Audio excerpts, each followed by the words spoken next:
This is my town administrator report for, it is not January 8th, it's January 13th. I knew that was going to be a problem, and I will fix it. I had a coffee hour today.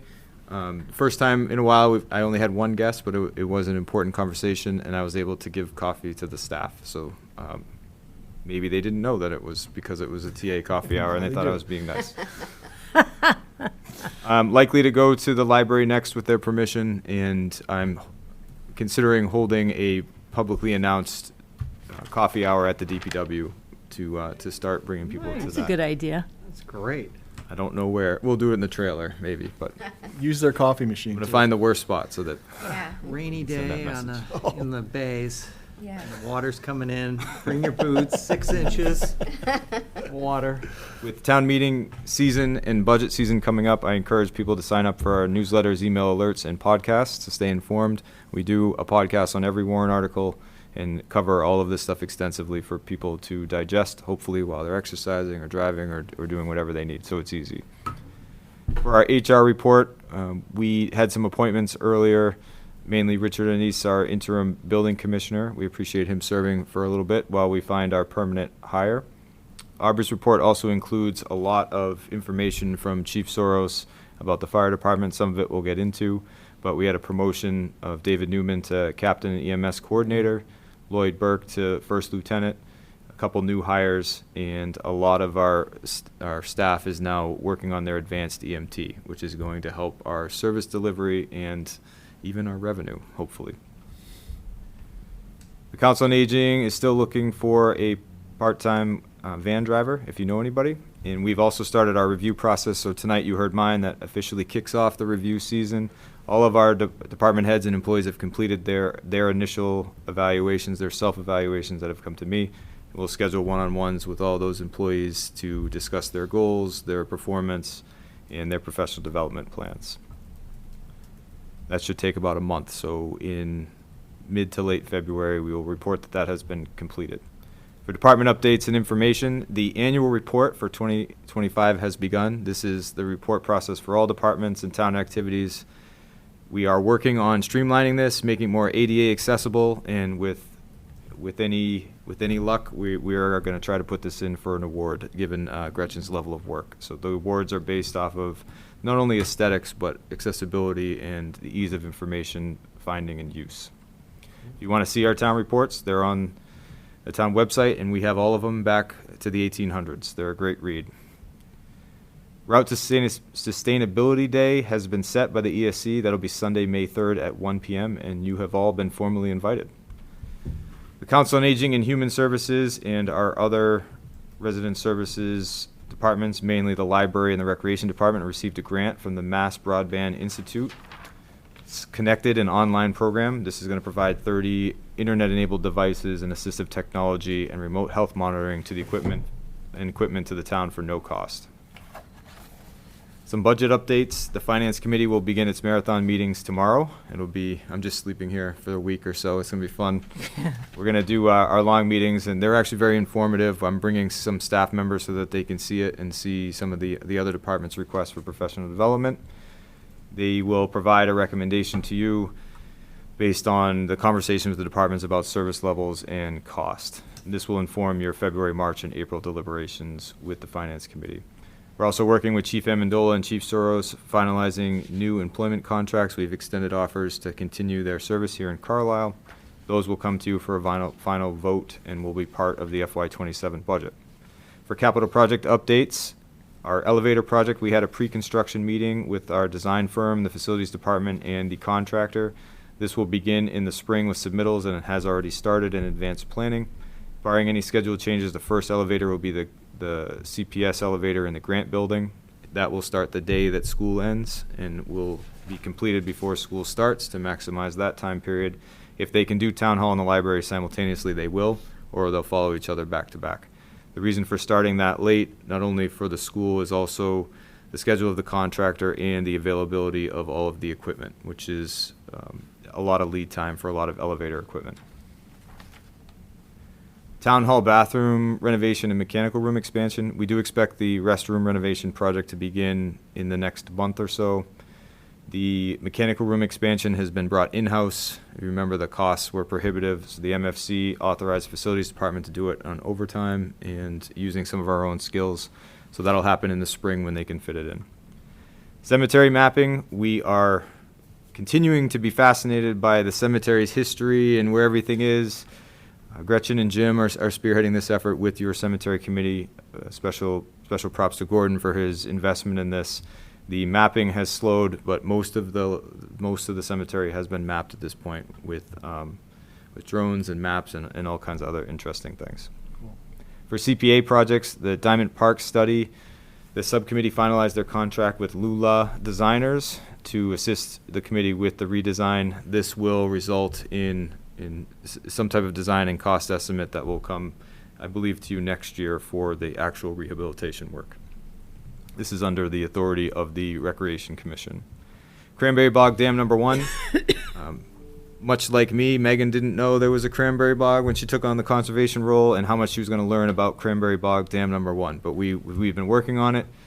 The ground penetrating radar and emergency repair investigation is now complete. That's going to go to the Conservation Commission for final approval, and that'll start as soon as the weather allows it. So that's shoring up the dam. Then we are putting out in our IFB for an invitation for bid for the Phase 1 repair work. That includes everything but the famous spillway. And then the hydrologic studies are almost complete. That information will go to the Conservation Commission and form Phase 2. So we believe that the Cranberry Bog Dam number 1 repair will take up most of next year and the following spring, but it'll be completed. Megan told me today with the hydrologic studies that those are going into the final phase. They're taking data from some of our volunteers in town, including that in the report, and they'll give final recommendations on the amount of flow allowed at Greeno, and of course the final Phase 2 design of the Cranberry Bog Dam. For building construction projects, you got a little bit of an update today on the library renovation, so I won't spend too much time on this, but the committee is awaiting a decision from the Massachusetts Architectural Access Board for a variance on the historical emergency exit staircase. Once that's complete, design will finish, there'll be a cost estimation, and then the project will head into a financial discussion about whether there's enough funding or not and how we can make up that difference heading into an annual town meeting vote. The police station renovation is on budget. The only contingency spend so far related to the dirty dirt. All the dirt has been removed. We worked through solutions with the OPM. The OPM did a great job working with our ACOM, our advisors, on this environmental hazard, on how to deal with the very low water table. So they put they dug out a hole, and it immediately filled with water in the back where the garage is going to go. So they redid the design on it to make it a shallow foundation, still structurally sound, still allowed by permitting, but that will go less into the ground so they don't have to dig up as much dirt and disperse as much water. But there's still going to be water displacement, so we worked on how to do that and fit it in within our budget and contingency. So we're continuing to work on this project. Your building committee is all over it. They're receiving their monthly report, and then we are also meeting with the chair of that committee and I are meeting every week with the OPM in order to monitor this project. So we feel very good about where it's at, where we are budget-wise, and we'll let you know if there's anything to be concerned about. Your newly appointed Fire Station Renovation Building Committee met for the first time last week, and they met today. They reviewed the newest versions of the design to get up to speed. Some of the members are meeting individually with the architect to make sure that they're also up to speed. They have been told to maintain your project goals and your project's financial targets while also advancing this work. The main holdup right now could be the Conservation Commission. They need to properly delineate the wetlands. It's winter. There's usually a moratorium on that, so they're working on a variance to make sure that that's done. That could be a showstopper because without the wetland delineation, the design can't finish by April. Oh, jeez. There's a moratorium. That's why you want one on DPW committee. Yeah. That I will tell you that everybody's working as fast as possible, but it is a super compressed timeline. So I'm confident if your committee tells you that this can't be done, that it literally couldn't be done. And I told them that's a gate that you can't mess that up. you get in way worse. Yeah. You're way worse shape if you shortcut that and you Yeah, have to yeah. redo it later. So, if it rolls back to the question of 1 or 2 day town meeting, if these building projects roll to the fall, so what? Right. It's a goal, and it's an aggressive goal, and Right, we're but not I gonna mean, cut the point corners to is- get there. And, the point is, Yeah. we shouldn't hurry up and wait, and we absolutely shouldn't shortcut a critical step that no, might Right. bite us back. Right. And I'm sure Travis as well. Yeah, we're going to waive the Newly flag. appointed committee member That's will. why I said you DPW. should need someone on Conscom on Yeah. that committee. Right. Well, that would help that Well, actually, are process. you on the fire station? No, he's too? DPW. No, Oh, DPW. who's the fire station rep from the? Jerry, Jerry, okay. Okay. from the All right. MFC. Yeah, right. Some discussion topics. You're all having your personnel policies meeting with Aubrey, and eventually we'll need to approve those. We have scheduled your legislative delegation to come and speak with you, and one of them will be at your next meeting. That's when Simon's coming.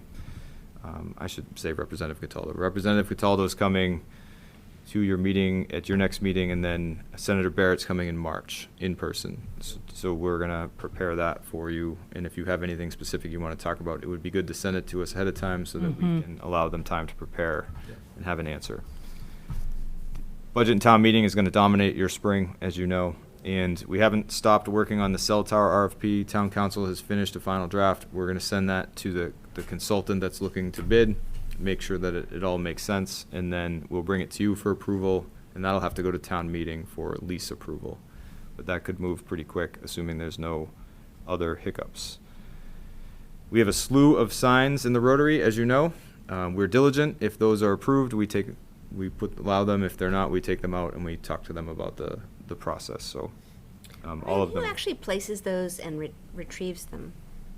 The entities that Okay. do it. And some people, I don't think it's that nefarious. They just think that everybody puts things there, so we usually take them out, find out who did it, and educate them on the process. Signs are a lot. Gretchen manages that, and it's a lot. Some staff recognition. Speaking of Gretchen, in addition to her regular duties, she has expanded her professional portfolio by managing procurement projects and pursuing grant opportunities. Most recently, her efforts resulted in us being awarded an accessibility improvement grant. This is a competitive program administered by the Massachusetts Office of Disability. If you remember in my goals from last year, we talked about doing a ADA assessment of the town. This will add any liabilities or things that we need to add to our capital plan, things that are unknown. She was able to secure this grant, which will allow us to do an evaluation with a consultant that she's procuring right now. So two things to mention here with Gretchen. First, she did that independently, sought the grant parameters, wrote it, and got it. And she also then procured who was going to be doing it for us with her new procurement skills. So Great. this is an advanced executive assistant who is destined for more, speaking of succession planning and figuring out how to keep people. Captain Robert Koenig, as reported by Aubrey in the fire department, he served the town of Carlisle for more than 40 years as a call firefighter. So 4 decades of service is an extraordinary commitment in any field, but it is especially meaningful in a profession that routinely places individuals in harm's way for the safety of others. So 40 years as a call firefighter in this town is just tremendous service. His dedication represents the very best of this type of service, consistent, community-focused. It's also the long-term commitment that keeps us safe and allows us to maintain financially this call fire department that helps every resident in town, not just with safety, but with finances. So thank you to Captain Koenig for his service. I think he's going to stick around and help us with some equipment and other things, because Oh, good. no one ever actually leaves Yeah. the service of Carlisle. And then Captain David Newman, he's newly promoted to captain. He's a fire department member with many talents, including his work as an EMS coordinator. He's invested hundreds of hours of his personal time to improve the department. It's a great example of how towns like Carlisle are able to field members in departments like this. He also works closely with many municipal departments, offering training to staff and insight on how we can better serve our town's vulnerable populations. He never misses an at-risk meeting or the ability to contribute to the rest of the staff in terms of finding those residents who are vulnerable and who have needs. So thank you to Captain Newman. Have a couple meetings for you. You have just a basic meeting schedule so far, which is nice. We do have a meeting on the 27th. Yeah, I was by the gonna way. say. I noticed that Yep. missing. Yeah. Oh, rather than the 24th, yeah. No, Oh. The 24th is something else. But we there do is- have a regular meeting There's a on, regular meeting stuck in there. yep, January 27th. Also, you're aware of Oh, a, that's the one missing, yeah, yeah, yeah. you're aware of a dog nuisance hearing request. Yep. I haven't stopped working on this for the last month to 6 weeks. I do think that there's still a chance that mediation is possible, but it doesn't seem likely that it's going to be successful. So these are two neighbors that disagree on what's going on, which is the point of a dog hearing. So I do need to schedule that with the board. Typically, you want to do this as a standalone meeting, and I do think there'll be a lot of testimony and information you'll receive at this meeting. But we would like to get it done soon so that the complainant thinks that we're doing our due diligence, so probably late January, early February at the latest. Yeah, we'll schedule that. After your TA report, there's a couple of things I have from a scheduling standpoint. And there's some attachments in my report, but unless there's any questions, that's all I have.